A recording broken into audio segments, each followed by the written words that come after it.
Hello friends, in today's video we will be focusing on exponential representation and type conversion.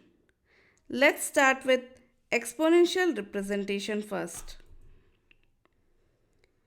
It can be hard to type or display exponents in C++. That's why we use lowercase e or uppercase E to represent times 10 to the power of part of the equation. For example, 1.2 into 10 to the power 4 can be represented as 1.2 E4. Suppose 5.9736 into 10 to the power 24 can be written as 5.9736 E24, where coefficient is 5.9736, mantissa is 9736, base is 10, exponent is 24. This is read as 5.9736 times 10 to the power of 24. How to convert numbers to scientific notation or exponential representation? First step is slide the decimal so that we'll get one non-zero digit to the left of the decimal point. Each place you slide the decimal to the left increases the exponent and the exponent is positive. Each place you slide the decimal to right decreases exponent by 1 and it is negative. If there is no need to move the decimal point, then exponent will be equal to 0. Step 2. Calculating exponent, that is the number of spaces shifted towards left or right. Third step is trimming of zeros, where we trim the trailing zeros in cases where we don't have decimal point in our original number. Trailing zeros are the zeros right end of the number. Trimming of leading zeros if available. Here we have some examples starting with 42030.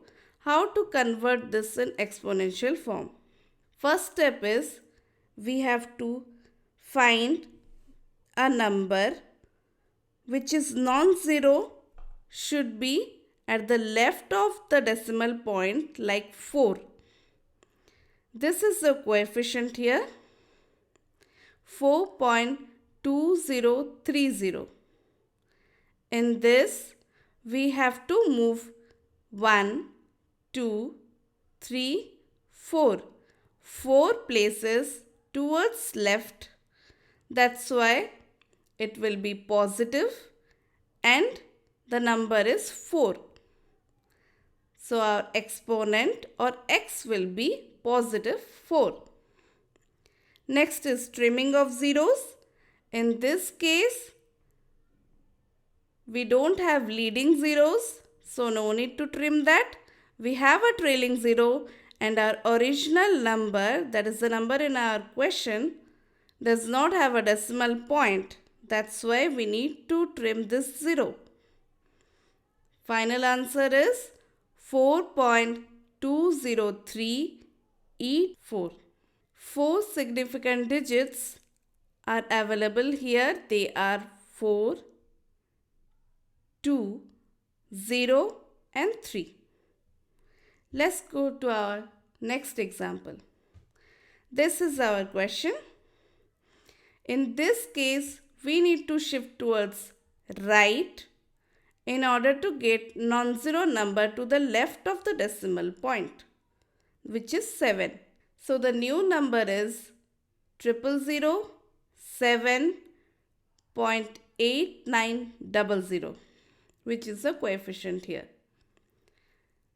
Our exponent or x is negative because the shifting is done towards right, and is 3 because we have shifted 1, 2, 3 places. Next step is trimming of zeros. Let's start with leading zeros. We have 3 leading zeros here, which is to be trimmed, and our number is this. No need to trailing zeros because in our original question we have a decimal point here. That's why trailing zeros are not to be trimmed. And our final result is 7.8900 E minus 3. We have 5 significant digits here, and they are 7, 8, 9, 0, 0. Next is this number. In this case, we have to shift towards left again, that to 2 places, 1, 2, to get 6, which is the non-zero number, to the left of the decimal point. That's why our exponent x is positive and it's 2. And our coefficient here is 6.00410. Now trimming of zeros, as you can see, we don't have any leading zeros here, so no need to trim. We have a trailing zero here, but in our question we have decimal point in our original number. That's why no need to trim the trailing zeros. So our final answer in exponential form is 6.00410 E2. It has 6 significant digits. They are 6, 0, 0, 4, 1, 0. Next is type conversion. A type conversion is basically a conversion from one type to another, which generally takes place when an expression has more than one type. Its advantages are: this is done to take the advantage of certain feature of C++ type hierarchy or type representation. It helps to compute expression containing variables of different data types. There are 2 different types of type conversion, and they are implicit type conversion and explicit type conversion. First is implicit type conversion. This is done by the compiler on its own without any external trigger from the user. Automatic type conversion takes place here. This process is called type promotion. This is our type hierarchy or data type hierarchy. In this, all the data types of the variable are upgraded to the type of the variable which is the largest. Like you can see here, byte to long are integer data types, and float to double are floating data types. This process is called widening. Let's go through some example. Suppose we have x variable which is integer type and y variable which is char type, and the value of y is a. The expression this results to a conversion because in this case y need to be implicitly converted to ASCII code of y, which is 97 because y is a character. So 20 plus 97, 117 will be the output here for x, and for y the value will be a. Next is explicit type conversion, and here the user can typecast the result to make it of a particular data type. User-defined type conversion takes place in this case as the typecast is done by the user. This process is called typecasting. We can typecast operators in this case to convert datum, that is a piece of information, to another. Two simple ways are used for this. One is variable 1 is equal to data type inside bracket, then variable 2. This is C style casting. Variable 1 is equal to data type, and here variable 2 is inside the bracket, and this is called function casting. Here data type indicates the type to which the final result is converted, that is variable 1 is converted. This type of conversion is called narrowing. Let's go through one example. Suppose we have double pi is equal to 3.14 integer value r, and we want to take radius from the user, which the user here has imported as 2, and this is to be done.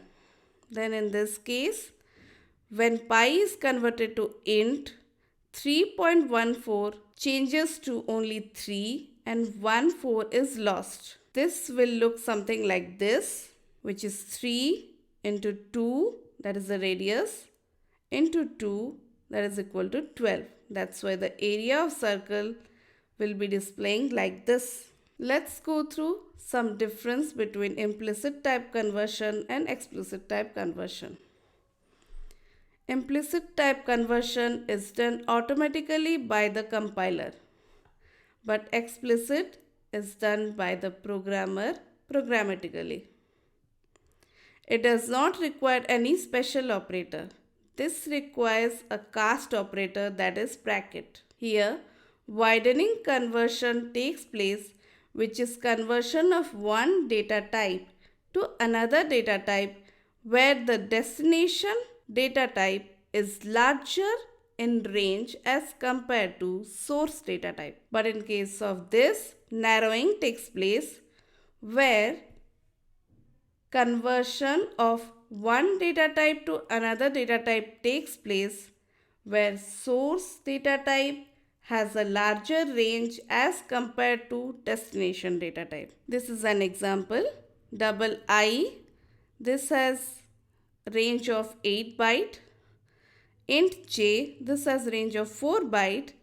In this case, variable I, which has larger byte range, that is 8, is the destination. So, no loss of data or exception in this case occurs. But in this case, double I is equal to 3.14, which has a byte range of 8, and int j has byte range as 4. In this case, variable I, which has larger byte range, is the source. So, in this case, even if we escape the exception part, we will notice that there will be a data loss here. Like you can see, this 3.14 will be taken as 3 and 0.14 is lost during the conversion. Guys, in this video we discuss exponential representation and type conversion in C++. In our next video, we will be going through basic structure of C++ program, and I will be providing the link in the description box below. Friends, please do visit my channel and check those videos too. Don't forget to like, share, subscribe and press the bell icon. Thanks for watching.